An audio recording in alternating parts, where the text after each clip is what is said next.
success stories told by the people who lived them. We're going to have some guests on this show that everybody knows, and we're going to have guests on this show that nobody knows yet. One by one, Nick Hyder is adding hits to the Hitstreak.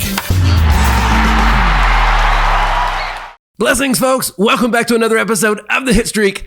I'm your man, Nick Hyder. And folks, I got an extra special treat joining me in the Hit Lab today. Folks, he is the owner of D-Bat Nashville, my man, John Crist. How we doing, John? I'm doing great, Nick. I'm a big fan of your content. It's great to finally be here in studio. I've hosted lots of podcasts myself over the years. You got a really impressive setup. Just from one baseball guy to another, I've been looking forward to this.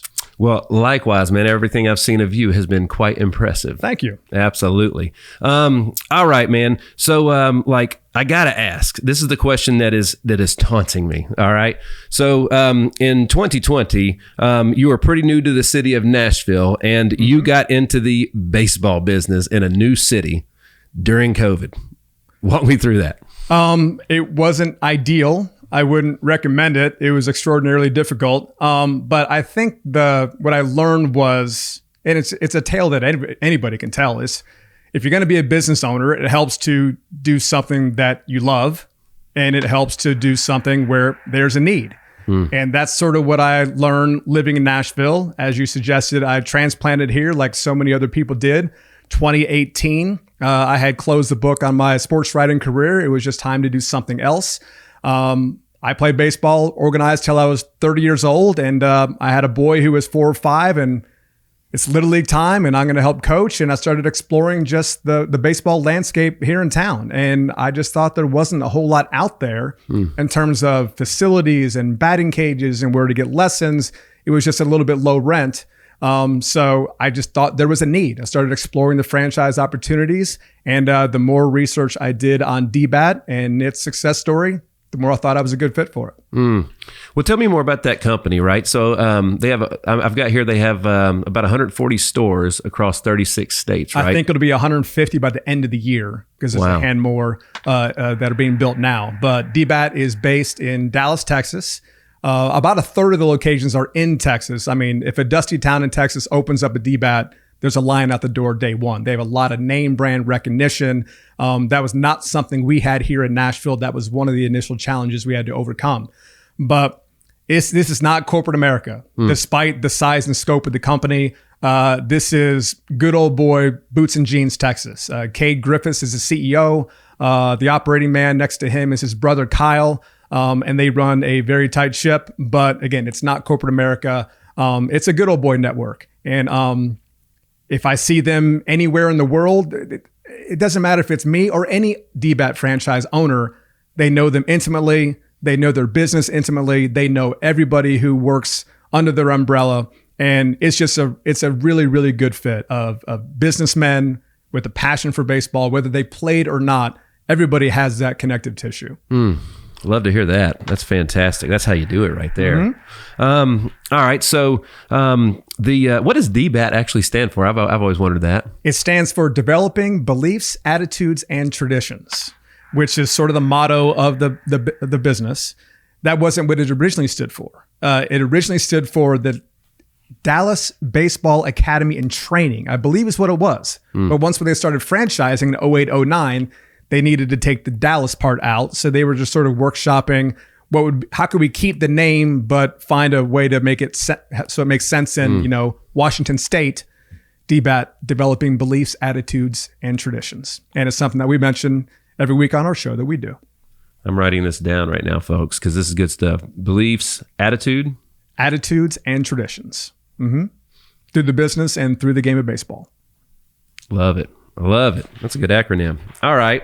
So I want to unpack not every franchise wins, right? It's a combination of great concepts and great infrastructure and support. I have a little bit of experience in that, representing insurance carriers, over the years.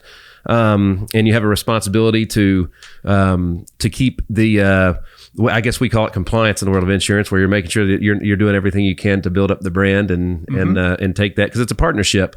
But before we go there, You mentioned that you were a sports writer, and you were a dang good one, right? So how long did you do that for? About 15 years, correct. I sort of fell into the occupation accidentally. I didn't study it in school necessarily, but it was just sort of a skill I had that had been dormant for a while. But eventually it became a career and something I was pretty good at. I covered the Chicago Bears for 6 seasons on that beat. I covered the Florida State Seminoles only for 1 year. I actually went to Florida State. I thought covering my alma mater would be the dream job. I actually hated it. I didn't like having to check my fan card at the door. I didn't want to be in the press box behind the glass watching Florida State football. I wanted to be tailgating and out in the stands in Section 12, enjoying myself. So that didn't last long. But eventually I did cover SEC football for about 5 or 6 years. A lot of people in Nashville here can relate to that. But there's some pretty amazing names on my phone. I've had breakfast with Gale Sayers. I've had dinner with Dak Prescott. I used to go to the scouting combine, the Super Bowl. I've been to half a dozen national championship games. It was a really amazing way to make a living for a while there. So, here we like to talk about the difference between quitting and finishing. Like I didn't quit my baseball career. I was finished. You know what I'm saying? and you weren't, you didn't change occupation because of lack of success or doing a great job. It was because it was a decision for your family, right? I was essentially at the high point of where I was professionally. I mean, I had a very respectable social media following. I'm getting calls from, every radio station in the country to come be a guest. If there's a big LSU Texas A&M game coming up, let's talk about it. Paul Feinbaum is still a friend of mine. We communicate periodically. I was on his show a bunch. I was basically at the apex, but 30s and single, sports journalism is one of the coolest jobs in America. 40s with children, extraordinarily difficult, especially because my wife, Andrea, works a very high-powered corporate career. She's remarkably successful, frankly, allows me the opportunity to kind of have the fantasy camp style lifestyle that I do. But that's awesome. It's not we were ships passing in the night for too many years. Right. Young kids at home. She's working 9 to 5. She's traveling during the week. She comes home within 5 months a year on the weekends. I'm just not available because, sorry, it's the Florida Gators spring game and I need to be in Gainesville for a couple of days. So that was extraordinarily tough. And we relocated to Nashville. I knew I needed to close the book on the sports writing and find something else to do. Man, congratulations. That's probably the best decision you ever made, wasn't it? It was. It's definitely on the short list. It's sometimes it's hard to finish things, to let go, And did you have any?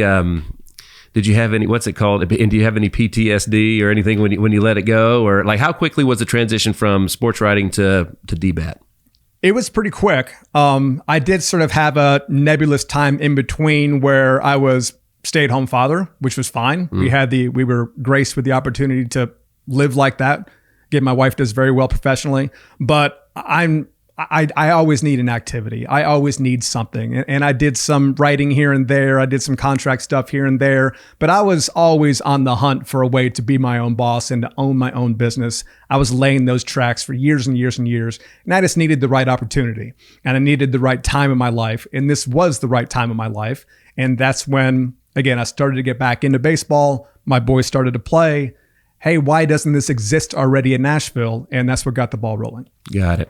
And you mentioned your alma mater of Florida State, right? So talk to me a little bit about you played ball in high school, right? And then I don't care what you do in a program like Florida State, you got to be pretty dang good to do it.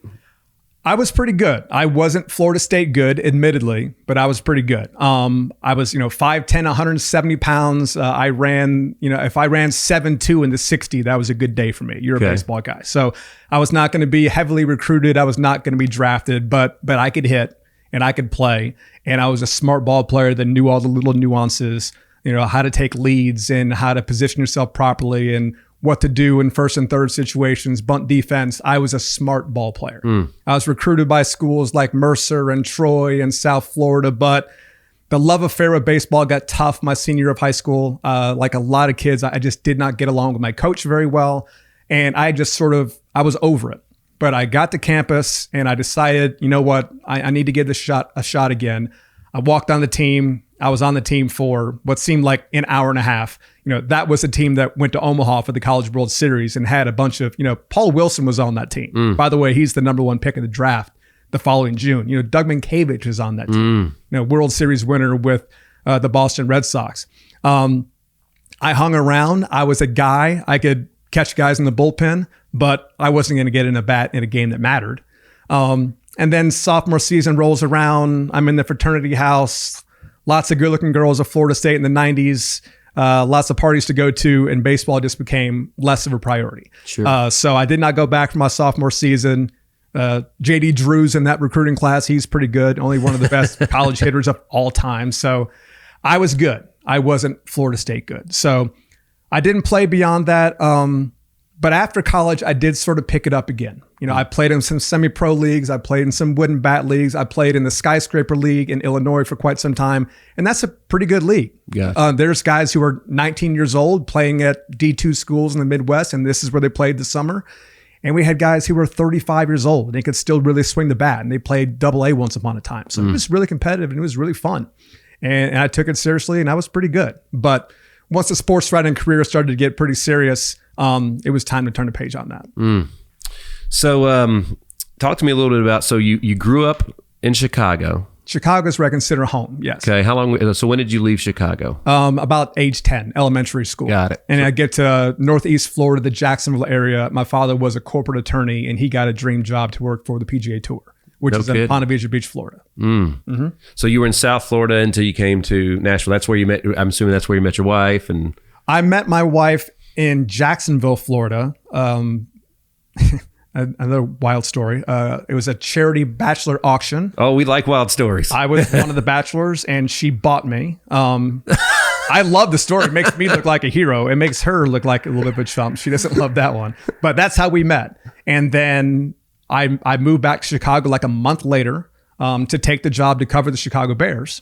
I was working for an arm of Fox Sports at the time. And so we did long distance Florida to Chicago for like a year. And then she had a professional opportunity to move to Boston. I encouraged her, please take it. So we did long distance Boston to Chicago for a year and then got engaged and then got married. We lived in Chicago and then back to Florida and then eventually back to Nashville. So we kind of get that 5-year itch everywhere we go. Gotcha.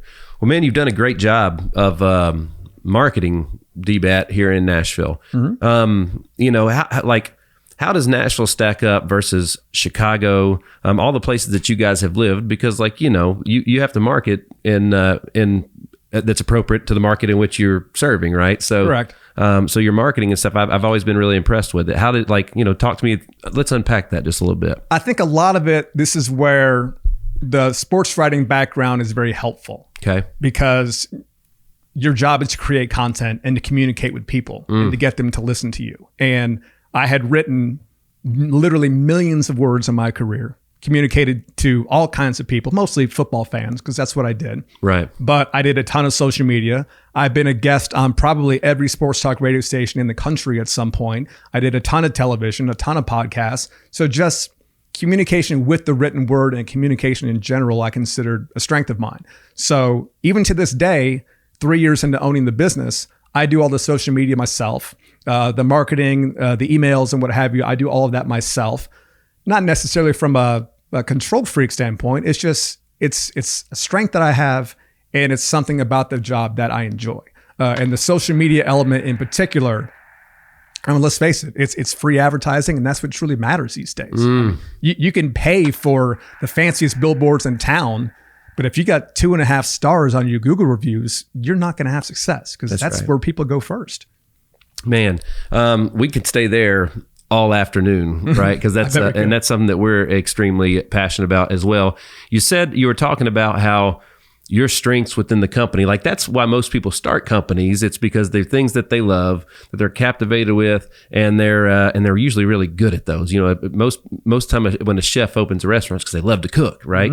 That's I couldn't say that better. There are things that a lot of business owners may not do, but again, they're not you, and they don't bring those gifts that you bring. So and you vet out the rest, right? You hire out the rest, right?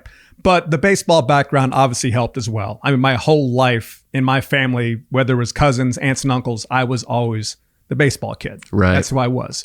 I didn't work in baseball when it came to sports writing, because that's a much tougher job. If you talk to anybody in sports journalism, football is a job to have, because the practice schedule is pretty predictable during the week, and there's one game on the weekend. Right. It's a much easier occupation versus like a baseball beat writer for like the Seattle Mariners or something like that. That is a brutal way to live. 6 games every 7 nights, the hotels and the travel and the out and about.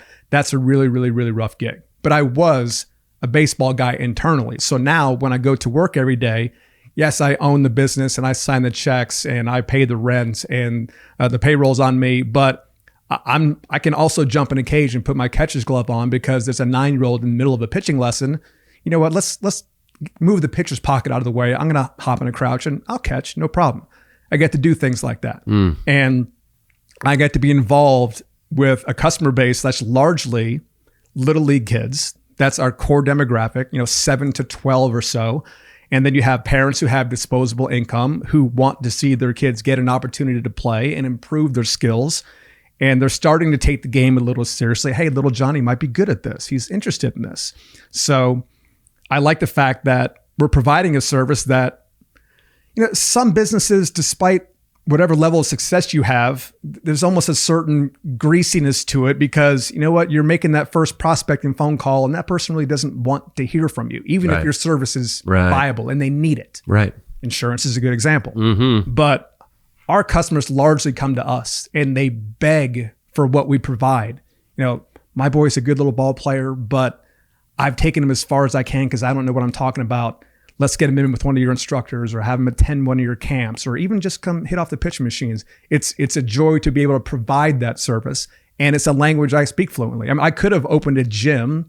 I could have opened a hydrotherapy business, but those weren't things that I was really fluent in. Baseball, I knew the language, and it's fun to be a part of every day. I want to thank all of our loyal fans that spread across all 50 states and 14 different countries. It's absolutely amazing. Folks, help us keep spreading the word, right? Share your favorite episodes with friends and make sure that you are liking and subscribing to the Hitstreak on all digital platforms. Thanks again, and we look forward to more. I got to imagine, with my dad being the caretaker of the fields at Shelby and Seven Oaks and stuff. My son's been like, he gets to go watch ball games. He gets free reign in he gets to go in the concession stand and pick his own side. I bet your kids love it. Yeah, they do. They do. I don't think they realize how good they have it. Of course, Conrad is 9, pretty good little ball player. Jordan is 7. But yeah, there are opportunities where I just need to be up there for whatever reason, and they'll tag along. And sometimes Conrad will go do a lesson with one of my guys and just get on the mound and throw for a while. Or my daughter Jordan might just grab a card from the front desk and go jump in the pitch machine, and she'll be in there just swinging at softballs. And she, whirling dervish, spins herself into a circle and misses half the time. But she does enjoy being in there. Yeah, as opposed to taking your kids to a construction site or something like that. Yeah. Yes, you get them to take them to an activity where if they're just out and about for 2 hours entertaining themselves, it gives me an opportunity to do some of the things that I need to do. And I know that they're safe and having fun at the same time. Absolutely. We talk about here how powerful, proximity is and how most people don't value that enough. It's crazy as parents. If your kid's hanging out with the troublemaker, you're like, hey, you shouldn't be hanging out with him. But as adults, we don't do that for ourselves. And, you hear all the quotes all the time about you're the average of the 5 people that you spend the most time with and all those things. How important, what have you seen? Because your kid, I would imagine, I don't know this, I would imagine that your kids are probably there a lot. How has that changed, just being in proximity with all those other kids playing, and how has it developed their love for the game? I think a lot of it, I gave credit to the staff that I've hired. There's a lot of D-Bat locations around the country that have a Rolodex of like a dozen different high school kids who work the front desk. And those owners complain that, they have sticky fingers in the drawer, or they're not reliable to show up on Thursdays, and they come in hungover here and there. Those are issues I really don't have. I have a small staff. I hired them all personally.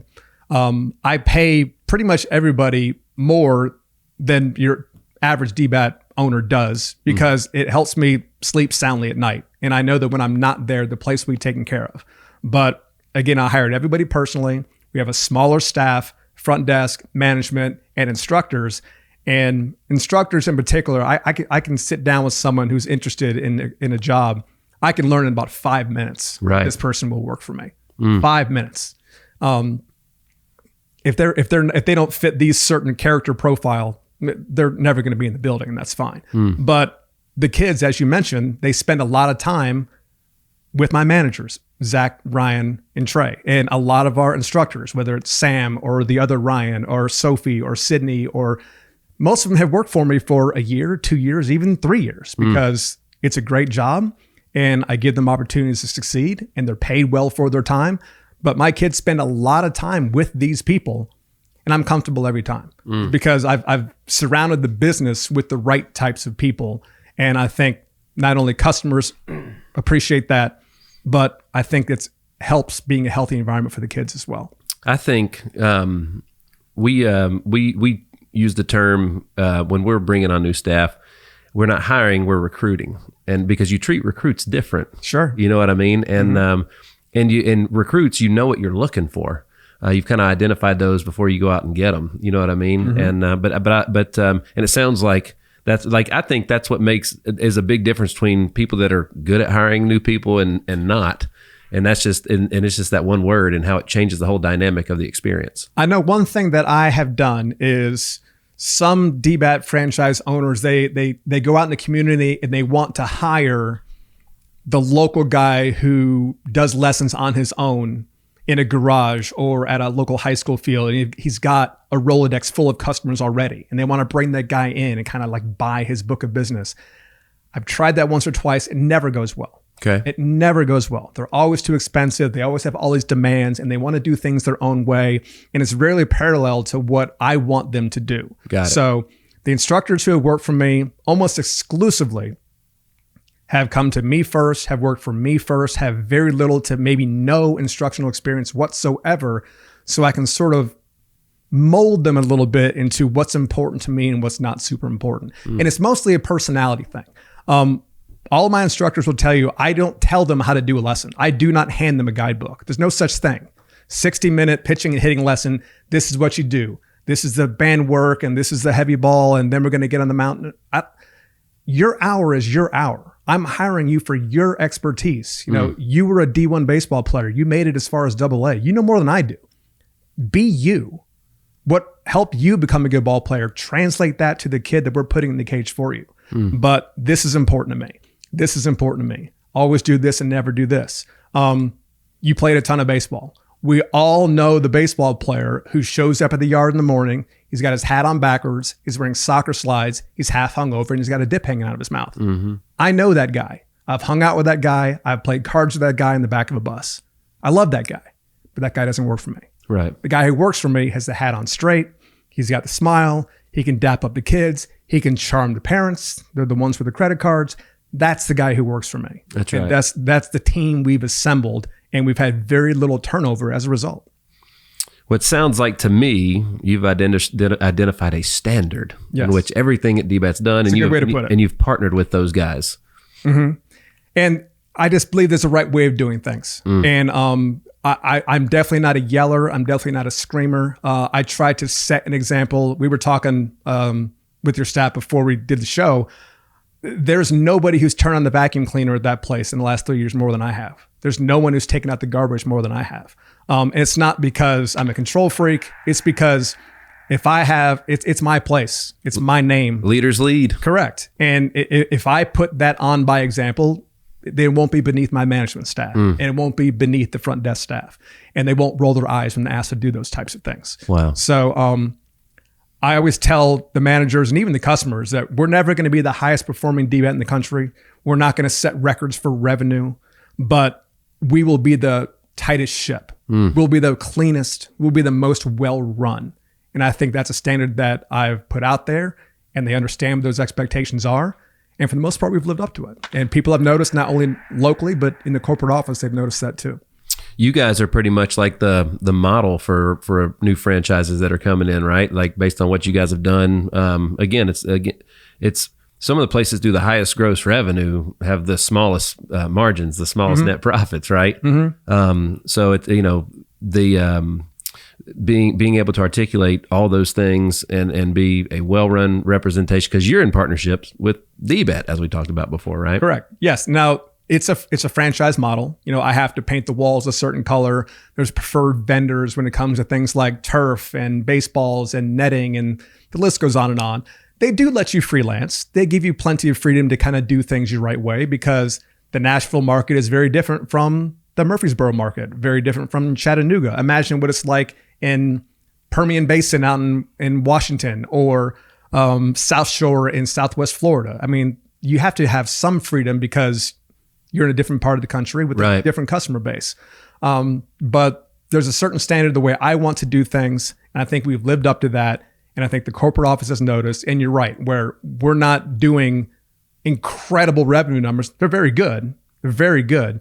But if there's a new franchisee who's coming in, or someone is thinking about opening one outside of Denver, it's not unusual for me to get an inbound phone call and said, hey, the CEO told me to call you because Nashville does things the right way. Teach me how to do things the right way. I get that call a lot.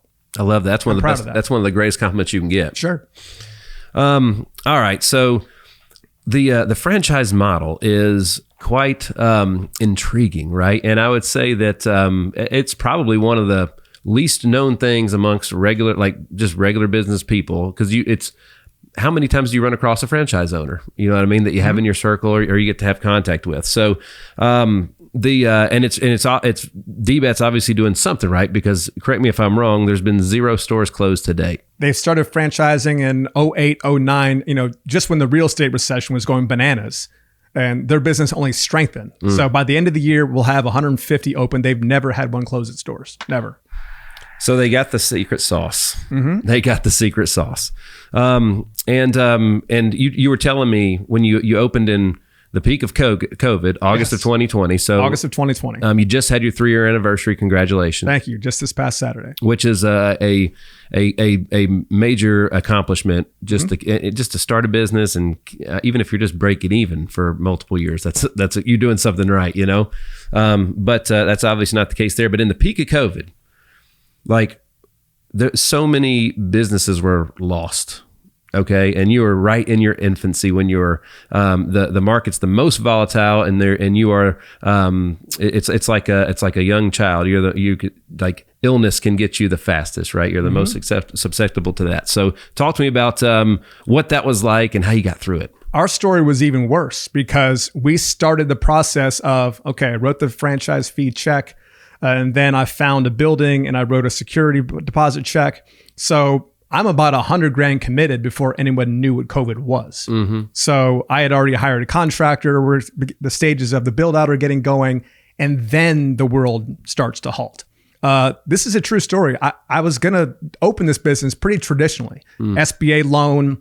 I had a lender I was working out of Atlanta with, just a 10-year loan to match the franchise model of 10-year, the franchise agreement. And 48 hours before closing, the bank pulled my loan. I mean, the money is funded. It's sitting in an account. I just have to sign for it. And my loan officer said, sorry, we're a smaller lender and the world's ending. We have to keep your earnest money. Sorry. So I have no lender. I spent the next 3 months trying to find a backer. I did everything short of find some shark in an alley somewhere. Yeah. There was no money to be had anywhere. It didn't matter if it was a big national bank or a local credit union. Nobody was interested in partnering with me for anything. There was no commercial money out there. So I ended up spending a lot more of our cash reserves than I was comfortable with, and my wife was comfortable with. We cashed in a 401k that we weren't intending to do. But the government did allow some leniency in terms of getting access to retirement funds. We didn't have to pay any penalties, what have you. But I essentially needed to scrap together about $900,000. And the original out-of-pocket investment was going to be about $100,000. But I was pot committed. If I just throw my hands up on the project, I'm out $100,000. Where do I go from there? Right. So we cobbled it all together. We managed to get it open. And we opened on August 26th of 2020, as you mentioned, peak COVID. Our first official quarter, was Q4 of 2020, but our first full quarter, no exaggeration, we had the lowest revenue collected in D-Bat franchise history. Wow. And at that point, there were like 100 stores across the country. They've never had one close. And I had a conversation with the COO, Kyle, thinking I might be the first. Wow. And he says, you just got to get to January. Get to January. That's when people start thinking about baseball again. The spring season's coming up. Let's see how it goes. That's true. You opened in football season. Correct. We opened at a time which is not traditionally when you want to open a baseball business. So we got to January, and our revenue from December of 20 to January 21 basically tripled. And we just stayed the course. We knew we weren't doing anything wrong. We were working hard. We were doing things the right way. We were following the playbook that was set up for us by the corporate office. We just needed people to find us. Like I mentioned, D-Bat did not have any name brand recognition in Nashville at all. No one had ever heard of it before. Correct. There was one in Chattanooga. That was it. There was one in Birmingham. That was it. No one knew what it was. That's not the case in Texas. That's not the case in Georgia. You open one, people know what it is. But I can't tell you how many times people walked in the door, people who knew baseball here in Nashville, and the first word that would come out of their mouth when they see our facility is, finally. The market needed this desperately. This business should have existed 5 or 10 years ago. It just didn't yet. Yeah. And I know D-Bat had been trying to open in Nashville for years and years and years. They tried to get some, big names like R.A. Dickey involved, who's a Murfreesboro guy and a big league ball player. It just never worked for whatever reason. But I was pretty fortunate to be the guy. And we just stayed the course and kept doing what we were doing and doing it the right way. And eventually people found us. And then here comes the word of mouth. And then the social media gets a little better. And here we are. We're going to be $1 million store in year 3. And the D-Bat franchise average is year 5 or 6. Talk about going from zero to hero. Yeah, that first quarter was pretty nerve-wracking. The Hitstreak is powered by our partners at HitLab Creative Studios. Whether it's launching your brand new podcast, rebranding your current podcast, or taking advantage of any of their other content packages specifically for your social media needs, the HitLab is a one-stop shop for you. Visit hitlabstudio.com for more. I've been at rock bottom in business before, and it's not only does it take a toll on you, but it takes a toll on your family, right? And everybody around you. And like, I always felt like when we were going through those times, I'm looking at my wife and my son at the time, and I'm like, my God, what have I done? Because it's affecting them. You know what I mean? So how did you and your wife work through that together? Because I think that's a story in itself. Andrea is a very high-powered woman. She comes from nothing and has made herself everything. And I have to give her a lot of credit in this realm. We've been open 3 months or so. It wasn't going well. And there were some vultures who were starting to circle. There was an ownership group, they just own businesses around town. But they knew baseball and they were interested in basically buying me out. They were going to buy out like 90% of the business and just leave me around, duct tape and bubble gum, and that was it. And they were going to lowball me, but it was enough money to make me whole again. It was enough money to, that money that we borrowed from your grandmother, we were not supposed to borrow, I can put back every nickel and I can sleep more soundly at night. Will the business have been a failure essentially? Yes, but there'll be no bloodshed. I was starting to get comfortable with that decision. And it was actually Andrea who talked me out of it. Wow. I really, really came close to saying yes to these guys and just sort of waving the white flag. And it was her who said, no, you've invested too much, figuratively and literally, and you've come too far, and you've worked too hard. Yeah. And she believes in me. And we don't have the most traditional husband and wife relationship. We're both very type A personalities, which can be fantastic and detrimental at the same time. Yeah. But she knew that deep down that I could do this. And I just needed a little more time and a little more space and just a stroke of luck, and I would have been fine. And it was her who convinced me, don't do this. Let's give ourselves some more rope and make it happen. And the next quarter was better, and the next quarter was better, and the next quarter was better. And every quarter's been better ever since. And now the business is worth 4 times what those guys offered me. Yeah. And I came really close to saying yes. That's right. And I give Andrea a ton of credit for that. I want to stay there just for a second because, you gotta, you're in a partnership in marriage and you have kids together and everything you do is a team, right? Marriage is a team sport. Mm-hmm. And it's so important to have that support from home because I'm sure likewise you were supporting her in her path and her career, right? Sure. Like, first of all, that's an amazing story. You guys should talk about that a lot. That's very, very inspiring. We don't enough. And hearing you both together doing it would probably be awesome at the same time. I know that's one of them. One of the things that my wife and I get asked for the most, because my wife's a part of the business. The moment I brought her into the business like went through the roof, you know? So it's, again, just having that teamwork at home, having the support, having all those things. And when your teammate's down, you lift them up. You know what I mean? You lift them up. So just congratulations on that. That's, thank you. That's absolutely awesome, man. That's absolutely awesome. Yeah. Despite all the turbulence, if there's one thing that never wavered, it was her belief in me that I could do it. That's true. And that's what that saying behind every successful man is a smarter woman or whatever it is, you know? I'm actually the man behind the successful woman. We got kind of an inverse thing going on. Dude, that's awesome. That's awesome. All right. I got a whole bunch of questions here and we've just been hanging out and talking. So congratulations on the $1 million mark as well, man. Thank you. That's a big milestone. 7 figures, baby. Yeah. Yeah. That's the number that matters in this franchise model. It's a big deal to get there. So when you guys, like Jim and I have a number that's 757, right? And that's one of the things that we offer, and that's the number that's our next milestone mark to produce is 757. I thought that was the plane you planned on buying with all your profits. 757. Well, it may double as that as well. Did you know when you opened your store, like you're chasing that 7-figure milestone? How many swings, how many lessons, how many pro shop purchases, or any of those things? Did you guys measure any of those things? Like, I'm actually very glad you asked me this, because despite me having a degree in finance and I worked in that field for long enough to know that I shouldn't be working in that field anymore, I have almost never looked at the bottom line of this business. Almost never. I've tried really hard not to get tied up in the numbers. Now, do I look at the credit card statement religiously? Of course. Is every bill paid on time? Of course. Do I owe anybody in the galaxy a nickel on this business? No, I don't. That's awesome. But I never ever worried about doing this many lessons or having this many cage rentals or selling this many bats in the pro shop or having this many kids show it to a camp or making sure I have this much profit at the end of every month. I never, ever, ever focused on those numbers.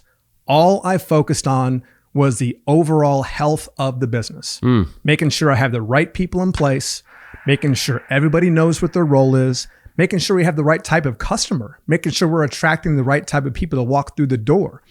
And we're going to set a standard. We're going to follow that standard. We're going to have fun while we're doing it, but we're going to understand, you know what, do the work first and then we can have the fun. That's okay. I definitely don't rule with an iron fist. As long as the job is being done, you know what, the guys can talk about their fantasy football draft behind the front desk. It's not a big deal. Right. I'm not one of those, if you're leaning, you can clean kind of guys. It's okay. As long as the job's being done, it's a baseball facility. It's not, it's not Home Depot. You can have a little fun while you're working. But just to summarize, I never focus on bottom line numbers, ever. There are some ownership groups who do that. The Atlanta group, they own 8 or 9 D-Bats and they're all wildly successful, but they have a very corporatized model. And that's fine. It's wickedly successful and good for them. But I hear them speak at a D-Bat function and it's nothing like the way I speak. Got it. They're all about numbers of lessons and retention rates and how many phone calls they make and percentage of closing. I just don't think like that. I just want I want the business to be as healthy as possible. I want it to be as clean as possible. I want it to be as friendly and welcoming as possible. I want the instructors to be good at what they do. I want that 7-year-old who walks in the door, who's hitting 9th in the order and playing right field. Guess what? The next year, he's playing second base and he's hitting 5th. What happened to little Johnny? He's so much better this year. He's been getting lessons over at D-Bat. Coach Jake is fabulous. Here's the number. So all I've ever focused on is the health of the business itself. Make sure we're running things properly, tightly, doing things the right way, and then the numbers will take care of themselves. And largely they have. Talk to me about more about the customer experience, because at the end of the day, that's the ultimate marker, right? That's one of the good things about the business is, again, people are largely seeking you out because you have a product or a service that they want desperately for their children. D-Bat had its real explosion, I mentioned in 2008, 2009, when the financial markets were destroyed and real estate was a mess. But the lesson they learned was parents will go without if their kids can keep doing what they're doing. Parents will stop going out to eat. Parents will spend half as much money on shoes, but they're not going to cancel Josephine's dancing lessons. And baseball is like that. So even in markets good and bad, if little Joey's a baseball player, we're going to make sure he plays baseball. We're going to make sure he gets his lesson every Wednesday at 6:30. So that's very comforting. I can honestly say in 3 years of owning the business, and I'm there a lot, I enjoy being there on site a lot.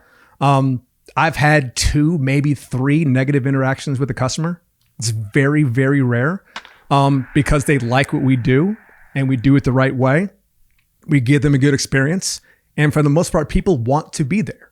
This is a place for kids to escape and play ball and get away from school and get away from homework and just disappear into that cage and hit and pitch and talk about baseball. And I mean, our instructors are fantastic. Again, most of them are ex D1 ball players. We got a former major leaguer on the roster. Jake Buchanan pitched in the majors with the Cubs. He's got a World Series ring from 2016. But he's just a guy.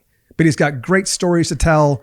And how amazing is it when a kid walks in the door and his dad went on eBay and he found a Jake Buchanan baseball card and he brought it with him for his lesson. Coach Jake, can you sign this? Oh, wow. Yeah. And he signs it before or after the lesson. It's that those relationships are so wonderful.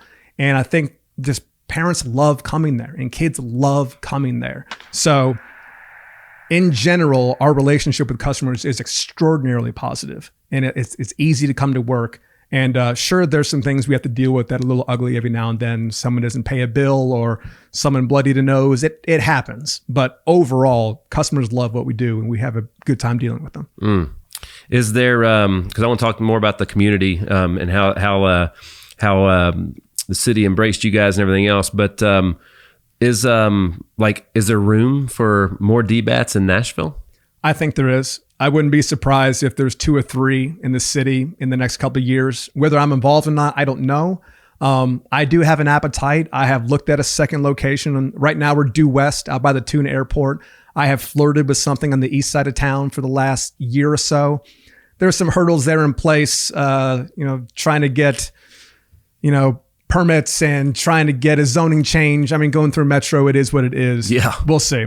But Bowling Green, Kentucky opened not too long ago. I know that Murfreesboro is on its way. But one of the things about owning this business, this is not like a traditional gym. You work out, I work out. There could be an amazing gym 20 minutes away and you won't go because I'll go to the one that's 5 minutes away. Sure. It needs to be more convenient. This is the type of business people will travel for it because they go to the high quality and there isn't one 5 minutes away. Right. So we get people who come from White House for a lesson on a Wednesday night and drive home. We have people who come from Murfreesboro, come from Clarksville. We've had people come from Quad Cities across the border and they come in town and do a couple lessons, spend the night and go back. So we definitely could do another one. I'm not sure if I'm there yet. I might be, I might not.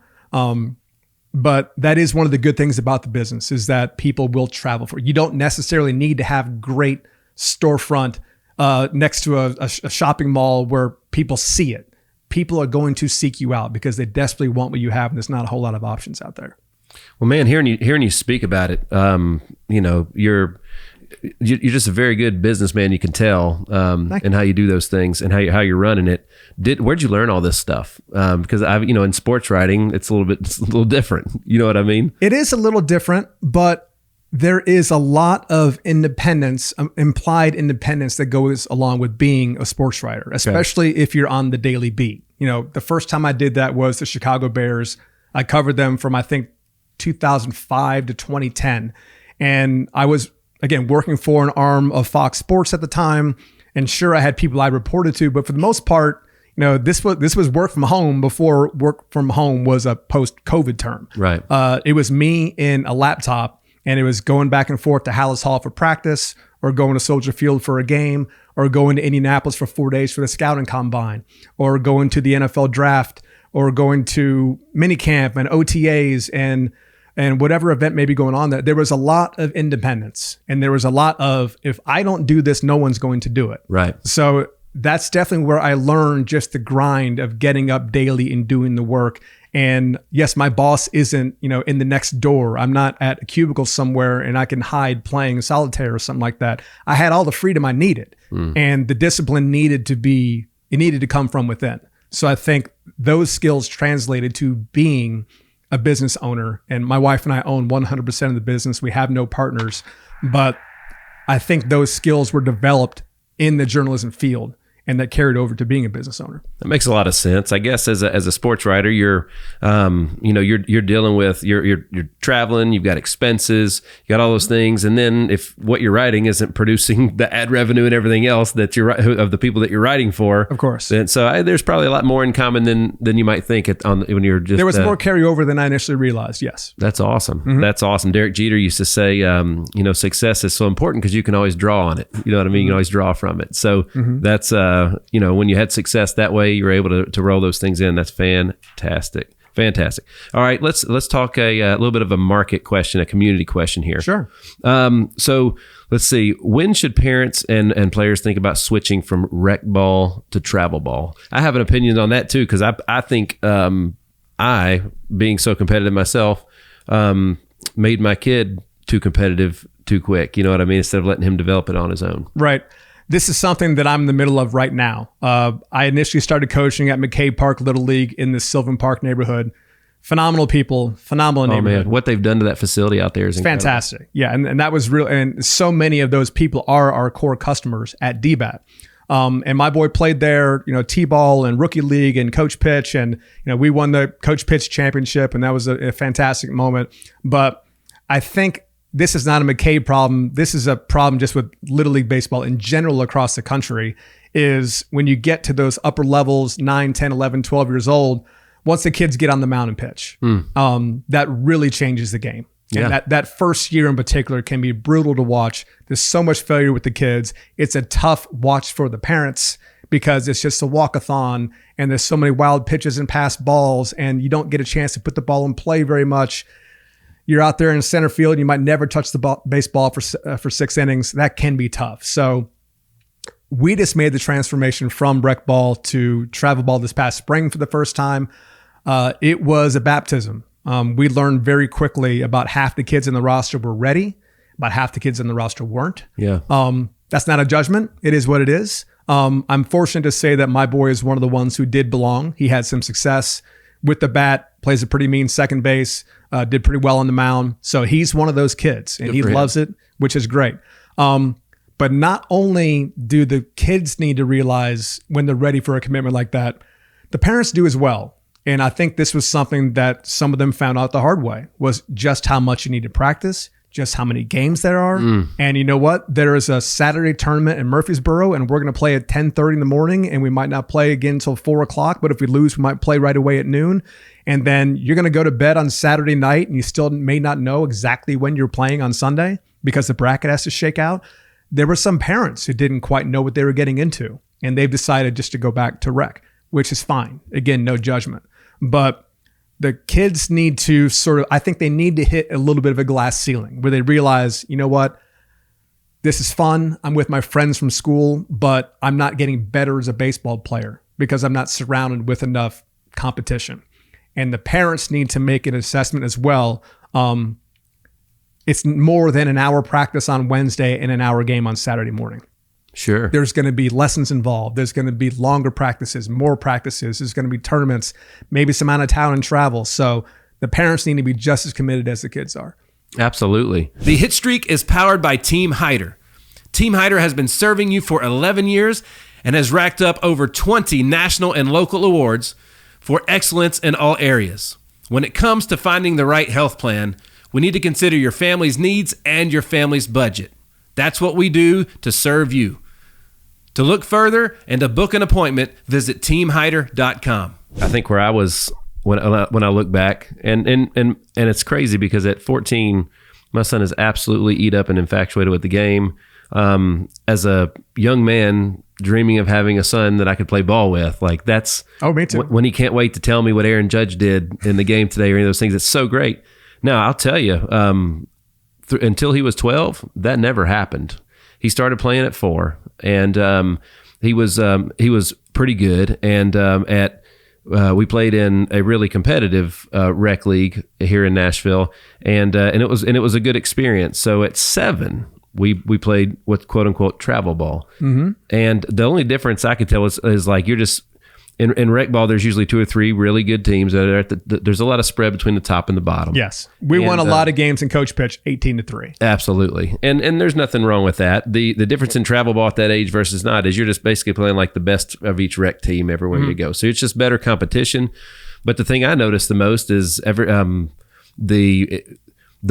quality of baseball wasn't like too huge of a difference. However, boy, the parents, guilt, me included, yes, you know what I mean, made it that way. And the if I had taken the approach to get him to love the game to being a really, really good player and coming from a background, a family that's associated with baseball, and it goes back pretty deep. It was almost like there was insecurity in me. He's supposed to be good, so I really struggled with that for a while, and at the end of the day, man, the kid's not going to work at something if they don't love it. You know what I mean? So they got to they got to love it first, and then they're going to develop the curriculum and the drive and all those things. This is a battle that I have daily. The last thing I need to worry about is my boy Conrad's love for baseball. He loves it. He loves to play. He loves to watch. It doesn't matter if it's just Mets Astros on a Thursday. If I'm flipping through and I've got the MLB app, he will curl up right next to me. He'll put his head on my shoulder. And you know what? Chances are he knows all the middle relievers. He's one of those guys. He goes to bed every night and he flips through his baseball card book. He loves it. That's awesome. And I know this is tough to say and tough to realize, but I'm guessing you battle with this as well. The only thing that can kill his love for baseball is me. It's true. And I know it's hard for a lot of parents to realize that. Again, I was a pretty good ball player. I played till I was 30.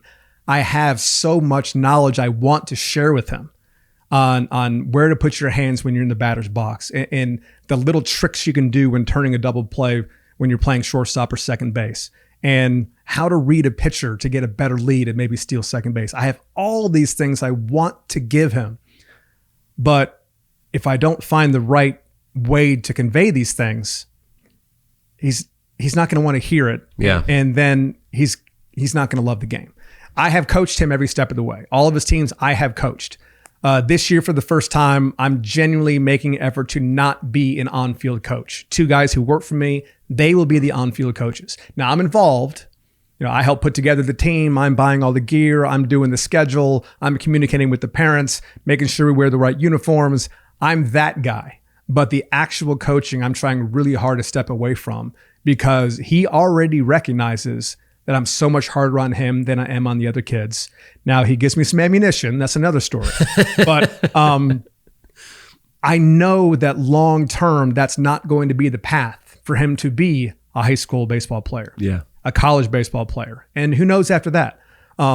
He needs to take this direction from other people. And those people have the same message I do. I'm not saying this because I'm Zeus and I know more than other people. But coming from me, I'm not just the coach, I'm also the dad. And it's very tough for him to digest. And fortunately, I'm recognizing that. And this coming year is going to be a challenge for me to take a step back and to quiet down and not be a base coach and not be giving signs, and just try to be more of the dugout dad who keeps the kids organized. That's going to be tough, but in the long run, it's going to be better for me, and I know it's going to be better for him. I think for me, it was when I realized, like when Ethan was real young, we'd take him to Sounds games and stuff. You know, I'm wanting to show him all the things, like watch the first baseman, watch the catcher, and let's do this and that. All he wanted to do was hang out with the mascot and eat ice cream. Yeah.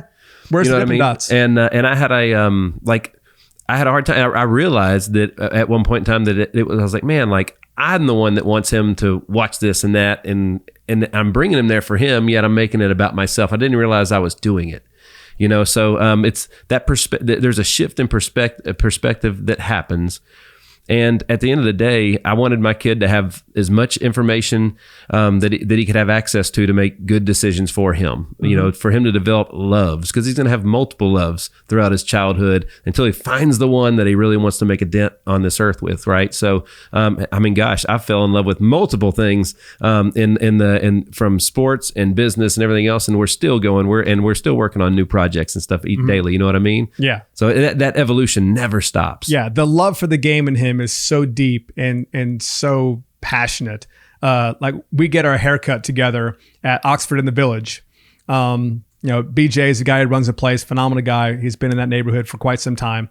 And he is from Ohio. He speaks Cleveland and Cincinnati baseball as well as anybody. And he knows my boy. He knows my boy very well. We keep the hair high and tight in our house. So he gets his haircut every 3 weeks or so. But when he sits in BJ's chair, he says, okay, what's the question of the day? What's the trivia question? And BJ hits him with a different baseball related trivia question. You know, let's name the best defensive player in history for every Major League Baseball organization. And my boy is not only answering the guys who play today. His answer might be Brooks Robinson because he reads books and he watches old stuff and he asks me questions. So he's interested in the history of the game just as much as what he sees in like the TikTok era. Right. And we just got our haircut yesterday. And the question was, he's a big fan of the Big Red Machine. What teams could have beaten the Big Red Machine in the World Series was the question. And my boy is speaking intelligently about the 1995 Atlanta Braves and the 1998 New York Yankees and the 2001 Arizona Diamondbacks and comparing and contrasting the pitching matchups. And that is in him and he loves it. And the only thing that can kill his love for the game is me being too hard on him at practice. And that is so much more my responsibility than his, because there have been times where, you know, practice is over and I do have to look myself in the mirror. I'm like, God, I was really, really hard on him. Sure. It comes from the right place. You only want him to have success. Yeah. But the message needs to be right, or you can just kill that beautiful thing by accident. That's right. Folks, we are hanging out with owner of D-Bat Nashville, John Crist. You can check him out online, dbatnashville.com, and on Instagram at D-Bat Nashville. Man, the baseball community here in Nashville is incredibly strong. Very strong. And it goes back, 100 years. You know, the Old Timers Baseball Association is going to hit that 100-year mark in the next few years. And baseball is just in the bloodline of Nashville. It just truly is. Talk to me about how the community has embraced you. Again, you're new to Nashville pretty much, right? When you started all this stuff. So talk to me about how the partnerships you formed, how the community accepted you guys, and some of the relationships that have grown, and so on and so forth. Most importantly is the little leagues. If you have healthy relationships with the local little leagues, you're going to have a successful business, at least when it comes to a D-Bat franchise. My experience was McCabe Park. That's where we lived. That's where I coached. So we have membership specials in place with McCabe Park and with West Nashville and with East Nashville. And we have a ton of kids from Creve Hall. And we have kids who come from Grassland and Franklin. Creve Hall's where we played. Sure. Yeah. We get tons of Creve Hall kids. It's a great community there. So super strong relationships with the local little leagues is very important because it's evergreen. I mean, every year there's a new crop of 5-year-olds playing for the first time. That's right. I don't think people understand either how, so like Hunter Bledsoe and Steve Schaefer, we all been playing together since we were 11 years old. I know those guys very well. Absolutely. The best. And what Hunter's they've done. Been on my show. Oh man, absolutely.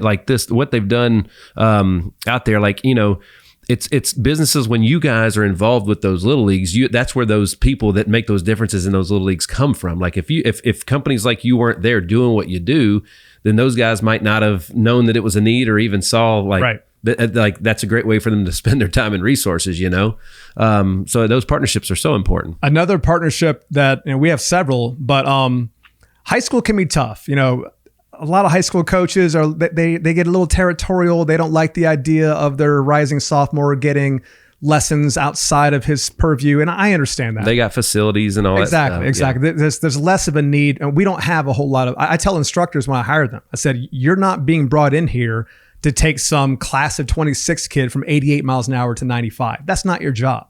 It's the 9-year-old who can't throw across the diamond. You need to teach him how to throw across the diamond. That's the bread and butter of the business. You're so good at understanding who your customer is, man. Yeah, and we have tried to market specifically to high school kids. We've even tried marketing to sandlot players and rec ball players and slow pitch softball players. And we get a lot of those guys, but the marketing efforts are zero. They never work. They never prove to be worth it. So we focus almost entirely on the Little League communities because they're the ones who need us the most. And they're happy to have us because we speak a language they don't. But other relationships that I'm very fortunate to have here locally is with the college coaches. Coach Corbin at Vanderbilt, he's been a guest on your show. He's been a guest on mine. He lives, like a half a mile away from me. Coach Jarvis at Belmont, Coach Forehand at Lipscomb. These are gentlemen that didn't know me from Adam. I was just some Chicago guy who moved to town. Hey, I'm opening up a baseball facility. But this is a true story. One of my first instructors was a gentleman named Brian Harris. Brian played for Vanderbilt. He's one of the original Vandy boys. He's been on some D1 coaching staffs around the country. And he moved back to Nashville for family reasons. He needed a job. He was going to be one of my first baseball instructors. And at the top of his list of references was Tim Corbin, head coach, Vanderbilt University. And this was not a connection I had made yet. I knew some people. Yes, I can introduce you. We'd never gotten to that point. I called the number. He answered. I said to myself, if I can get 4 minutes on the phone with him just to introduce myself and ask about this kid, that'll be a victory. We probably talked for 30 to 35 minutes. And he asked just as many questions about me as I did about Brian on the reference. And my message to him was, hey, I need to know about this kid. Is he a good hire? And this is who I am. This is the business I'm opening. This is the reason why I'm opening it. Is there anything that D-Bat can do for Vanderbilt? Right. Nothing. They have the number one recruiting class in the country every year. They have facilities that dwarf what you see at the major league level. There's nothing I can do for him. Nothing. Right. But he, being who he is, recognized the value in just having this business in Nashville. He's fantastic. And he's one of our supporters. And I try not to abuse the relationship, but every now and then I'll send him a text message. He gets back to me every time. My boy attends his camp every summer. We always have 5 minutes to talk. He's a phenomenal resource. He's a supporter of what we do because if our business is successful, then youth baseball and softball in Nashville is more successful. So I agree with that. There may not be direct benefit to Vandy, but if it helps the community, he's all in. He's one of those type of guys. Man, what I believe, all great businesses and business owners, they solve a problem in a market, which means they've identified who their customer is. And man, I'm not gonna lie, I hang out with some pretty awesome people. I'd say you're as good at that as anybody. You're too kind. Those are just facts, man. Because and you've referenced it multiple times. You're very clear on the market and the customer that you serve most, right? So I think it's fantastic. Congratulations on everything you guys have done so far. I feel like you're just getting started. Yeah, I do too. Yeah, I mean, we're 3 years in, and obviously the business is healthy. People love what we do. Unfortunately, we have to say no sometimes. Sure. People will call and say, hey, can I get a lesson on Thursday? And the answer is, sorry, we're booked. Try next week. I mean, it's a good problem to have. Absolutely. But this is maybe the conversation starting of, second location, okay, let's get a little more serious about it. Absolutely. Absolutely. Well, John, again, congratulations on everything, man. Is there anything else that you'd want to leave at the folks with as we bring this sucker to a close? Please come by the facility. It's the best in Middle Tennessee. We love what we do. It really is a lot of fun. I have a phenomenal staff that works for me. You're giving me a lot of the credit, which I appreciate, but I do need to give shout out to, Zach, my GM. He's been with me for 2.5 years. And Ryan and Trey, my 2 assistant managers, they also do lessons. Ryan Caldwell's done lessons for 3 years, and Sam Bragg has done lessons for 2.5 years. And I mean, I have a phenomenal crew, and I know them all well. I have a lake house in Alabama, and guess where everyone on the D-Bat crew is going to be on Labor Day Monday? They're going to be at my lake house in Alabama. That's awesome. We've created a cool little family, and I think that translates to the business itself. People love showing up. People love being a part of it. And I got a great crew, and I think that's a lesson for any business owner out there, is that you have to surround yourself with good people. You have to go into a business where A, there's a need, and B, it's something you enjoy doing. Absolutely, I'm fortunate to have all of those. The Hitstreak is powered by Rack Financial.